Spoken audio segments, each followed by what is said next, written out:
నమస్తే అండి. నేను Yanamala Raju, motivational speaker and real estate trainer. ఎప్పుడైనా మనం కొన్న భూమి రేటు తగ్గుతుందా అనేది చాలామంది అడుగుతున్నారు. డెఫినెట్గా మీరు ఏడ కొన్నా కూడా డెఫినెట్గా కొన్న భూమి రేటు తగ్గదు, పెరుగుతుందే తప్ప తరగదు. ఎందుకంటే మీరు బాగా చూస్తే తెలంగాణ అండ్ ఏపీ రెండు విడిపోతున్నప్పుడు ఒకవేళ తెలంగాణ ఏర్పడితే అసలు హైదరాబాదులో భూములు ఎవరు కొన్నారని చెప్పేసి ప్రచారం జరిగింది. మరి తెలంగాణ వచ్చిన తర్వాత భూముల రేట్లు తగ్గినాయా పెరిగినాయా? అట్లాగే నోట్ల రద్దు అవుతున్నప్పుడు కూడా ఇంకా నోట్ల రద్దు అయింది కదా, అసలు ఇంకా భూములను ఎవ్వరు కొన్నారని చెప్పారు. తగ్గిందా పెరిగిందా? ఇంకా కరోనా టైంలో అయితే ఇక బతుకుంటే చాలా అనవసరంగా భూములు కొనడం ఇవన్నీ వేస్ట్ అన్నారు. కరోనా తర్వాత భూమి రేటు తగ్గిందా పెరిగిందా?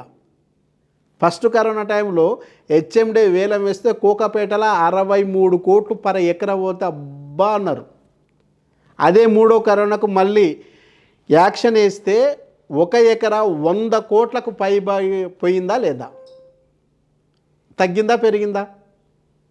ఎప్పుడైనా ప్రపంచ జనాభా పెరుగుతుంది, పెరుగుతున్న జనాభాకు అనుగుణంగా భూమి పెరగదు, ఇంకా తగ్గుతుంది. ఎందుకంటే సముద్ర మార్గాలు పెరిగితే భూమి తగ్గుతుంది. తగ్గే భూమికి పెరుగుతున్న జనాభాకు డీకోడింగ్ చేస్తే సప్లై అనేది తక్కువవుతుంది. సప్లై తక్కువ ఉన్న దానికి ఎకనామిక్ సూత్రం ప్రకారం ఎనీ టైం డిమాండ్ ఉంటుంది. అలాంటప్పుడు భూమి రేటు పెరుగుతుందే తప్ప ఎట్టి పరిస్థితుల్లో తగ్గదు. అమరావతిని తీసుకుంటే, ప్రపంచంలో ఒక అమరావతిని తీసుకుంటే అమరావతిలో మాత్రమే భూముల రేట్లు తగ్గినాయి, ఎక్కడ తగ్గల. అమరావతిలో కూడా ఎందుకు తగ్గిందంటే అక్కడ లేని అంటే న్యాచురల్గా వచ్చే డిమాండ్ను కాదని కృత్రిమంగా అన్యాచురల్గా హైబ్రిడ్ మోడల్గా ఒక్కసారిగా రేట్లు పెంచి ఒక సామాజిక వర్గం వాళ్ళు మిగతా వాళ్ళందరికీ వాళ్ళ భూములను అమ్ముకున్నారు. తెలియని జనాలు, తెలియని ఇన్వెస్టర్లు అత్యధిక రేటు పెట్టి తీసుకున్నారు. అక్కడ రాజధాని కాదని చెప్పగానే ఒక్కసారిగా అక్కడ రియల్ ఎస్టేట్ అనేది నేల చూపులు చూసింది. అంటే మోసానికి గురైంది, అది రియల్ ఎస్టేట్ కాదు. మోసానికి గురి చేసిన ఏజెంట్లు ఎవరైతే ఉన్నారో దానివల్ల మాత్రమే ఒక రియల్ ఎస్టేట్లో అక్కడ మాత్రమే డమాల్ అన్నది తప్ప ఏడ కూడా డమాల్ అనే ఛాన్సే ఉండదు. ఎందుకంటే ఇది ఆర్గానిక్ మోడ్, ఖచ్చితంగా ఇది ప్రకృతికి సంబంధించింది. పంచభూతాల్లో ఒకటైన భూమి ఖచ్చితంగా ఇది యూనివర్సల్ ట్రూత్ కాబట్టి ఎవరికి ఎక్కడ ఎప్పుడు ఎలాగైనా ఒకే రాట్లో ఉంటుంది. పంచభూతాల్లో అయినా ఒకటి నిప్పుని తీసుకోండి. నిప్పు అనేది నీకు కాలుతుంది, నాకు కాలుతుంది, ఆదివారం కాలుతుంది, సోమవారం కాలుతుంది, మండే సండే ఏ రోజు అక్కడ ఎక్కడైనా ఎవరికైనా ఖచ్చితంగా కాలుతుంది. అది యూనివర్సల్ ట్రూత్. అట్లాగే భూమి కూడా అక్కడ ఎక్కడైనా భూమి రేటు పెరుగుతుంది తప్ప తరగదు.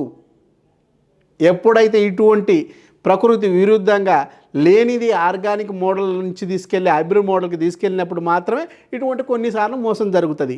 కానీ మేజర్గా భూమి అనేది ఎక్కడ కూడా తగ్గదు. ఫర్ ఎగ్జాంపుల్ హైదరాబాద్లోని ఎయిర్పోర్ట్ను కూడా తీసుకోండి. ఎయిర్పోర్ట్ దగ్గర తక్కువ రేటుకే వస్తాయని చెప్పేసి చాలామంది ఏజెంట్లు అప్పుడు మోసం చేసి అందరికీ కట్టబెట్టిరు. నిజమే అని చెప్పేసి తీసుకున్న తర్వాత కూడా అక్కడ కూడా నీకు రేటు తగ్గల. అక్కడ బయో కన్వర్జేషన్ జోన్ ఉండడం వల్ల కన్స్ట్రక్షన్ చేసుకోవడానికి ఇబ్బంది ఉంది కాబట్టి ఎక్కువ పెరగాల్సినంత రేటు పెరగల, కానీ రేటు పెరిగింది. అట్లాగే రేటు తగ్గల. ఇంకా అట్లాగే పక్కనే 111 జీవో ఉంది. 111 జీవోలో తీసుకున్న వాళ్ళకు కూడా విపరీతంగా రేట్లు పడిపోలే, కొంచెం రేటు పెరిగిందే తప్ప తరగలేదు. అంటే ఎక్కడైనా తీసుకో ఖచ్చితంగా రేటు పెరుగుతుంది. కాకపోతే నీకు తీసుకునే పర్సన్కు ఉండాల్సిన మినిమం పరిజ్ఞానం ఏంటంటే నువ్వు తీసుకుంటున్న ప్రాపర్టీకి అద్భుతమైన డాక్యుమెంటేషన్లో లింక్ డాక్యుమెంట్ ఉందా లేదా, ఎన్ఏ సర్టిఫికెట్ ఉందా లేదా, ఎల్పి నెంబర్ వచ్చిందా లేదా, దీనికి సెక్యూరిటీ ఇస్తున్నారా లేదా మెయింటెనెన్స్ ఉందా లేదా, ఇవన్నీ చెక్ చేసుకోవాలి. వీటన్నీ పర్ఫెక్ట్గా ఉన్నాయని తెలియజేయడానికి ఉన్నదే రేరా.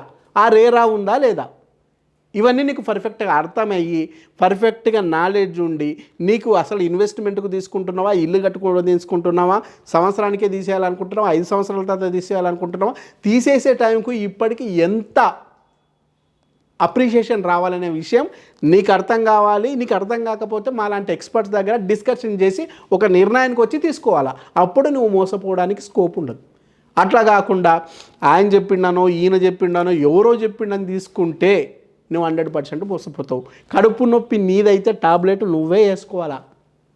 కడుపు నొప్పి నీదైనప్పుడు నువ్వు టాబ్లెట్ వేసుకోకుండా పక్కోడు ఎట్లా టాబ్లెట్ వేసుకుంటాడు? కాబట్టి నువ్వు ఇన్వెస్ట్మెంట్ పెడుతున్నావు, ఓ 20 lakhs పెడుతున్నావు, 5 yearsకి ఎంత రావాలా? బ్యాంకులో పెడితే ఎంత వస్తుంది? దానికంటే నీకు డబల్ త్రిబుల్ రావాలనే ఆలోచన ఉంది కదా. ఆ డబల్ త్రిబుల్ రావాలనుకుంటే నువ్వు తీసుకునే ప్లాట్ పక్కన, నువ్వు తీసుకునే వెంచర్ పక్కన ఏముంది డెవలప్మెంటు? రోడ్ కనెక్ట్ ఉందా, లేకుంటే వాటర్ పర్ఫెక్ట్ ఉందా, లేదా మోటార్ పర్ఫెక్ట్ ఉందా, లేదా రైల్వే కనెక్టివిటీ ఉందా, ఎయిర్పోర్ట్ ఉందా, ఎంప్లాయ్మెంట్ ఉందా, ఎడ్యుకేషనల్ ఉందా, హెల్త్ అండ్ ఎంటర్టైన్మెంట్ ఏమున్నాయి? ఏమన్నా వస్తున్నాయా? అన్నీ ఉన్న చోట తీసుకుంటే ఏమీ ఉపయోగం లేదు. ఏమీ లేని చోట అన్నీ వచ్చే చోట నువ్వు గుర్తించి నువ్వు ప్లాట్ తీసుకోగలిగితే నువ్వు పెట్టిన దానికి డబుల్ త్రిబుల్ 5 times 10 times అయ్యే అవకాశం ఉంది. అది తెలుసుకోవాలనుకుంటే ఎక్స్పర్ట్ పర్సన్ దగ్గర నువ్వు ముందుగా డిస్కషన్ చేయాలా. నీకు డెంటల్ ప్రాబ్లం ఉంటే నువ్వు డెంటల్ డాక్టర్ దగ్గరికి వెళ్ళాలా.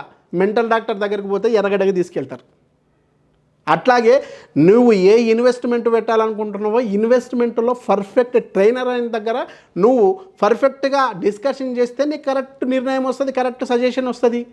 అట్లా కాకుండా జనరల్ ఫిజిషియన్ దగ్గరికి పోయి నాకు హెడేక్ వస్తుందో, లేకుంటే కాలు నొప్పి వస్తుందో, కడుపు నొప్పి వస్తుందో అంటే ఆయన ఏం చేయగలుగుతాడు?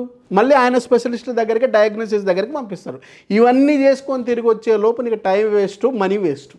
అదే స్పెషలిస్ట్ దగ్గర పోయినాకో సింగిల్ షాట్లో నీకు సరైన పరిష్కార మార్గం దొరుకుతుంది. అట్లాగే నీకు ఇన్వెస్ట్మెంట్లో అద్భుతమైన ఇన్ఫర్మేషన్ కావాలన్నా, అద్భుతమైన సలహా సూచన కావాలనుకున్నా నన్ను కన్సల్ట్ చేయి. డెఫినెట్గా నీకు సలహా సూచనలు ఇస్తానని తెలియజేస్తూ నాకు అవకాశం ఇచ్చిన మీ అందరికీ మరోసారి థ్యాంక్ యూ.